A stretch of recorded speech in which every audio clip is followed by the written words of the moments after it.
Praise lord everyone.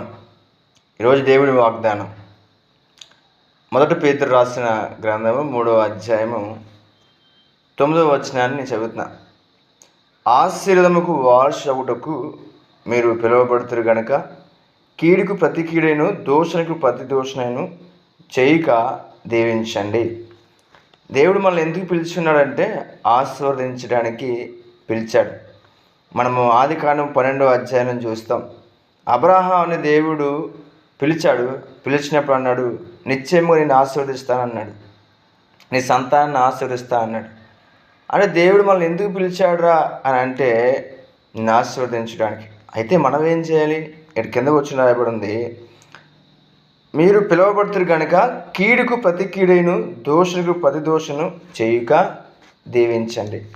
మనం ఆశీర్వదింపబడిన బిడ్డలం కాబట్టి కీడు రాదని బైబిల్ చెప్పట్లేదు, కానీ కీడు వస్తుంది. కానీ కీడుకు ప్రతి కీడు మనము చేయకూడదు.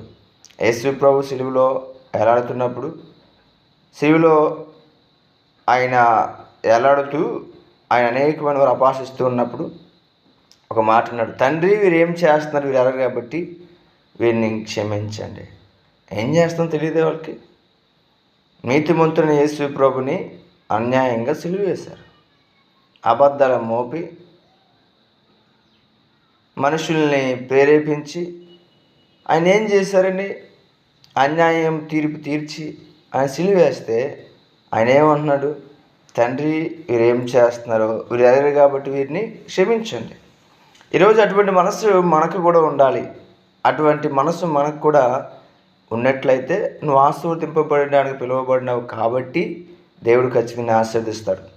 అటువంటి మనస్సు కొరకు మీరు ప్రార్థించండి. ప్రభా, ఇతరులని నేను క్షమించాలి, ఇతరులని ప్రేమించాలి, ఇతరులతో నేను సమాధానంగా ఉండాలి, కీడుకు ప్రతి కీడు చేయకూడదు అని నిశ్చయంగా మనం ఆ నిర్ణయం తీసుకుంటే ఖచ్చితంగా దేవుడు మనం చేసిన ప్రార్థన ఖచ్చితంగా ఆలకించి వాటికి జవాబు ఇస్తాడు.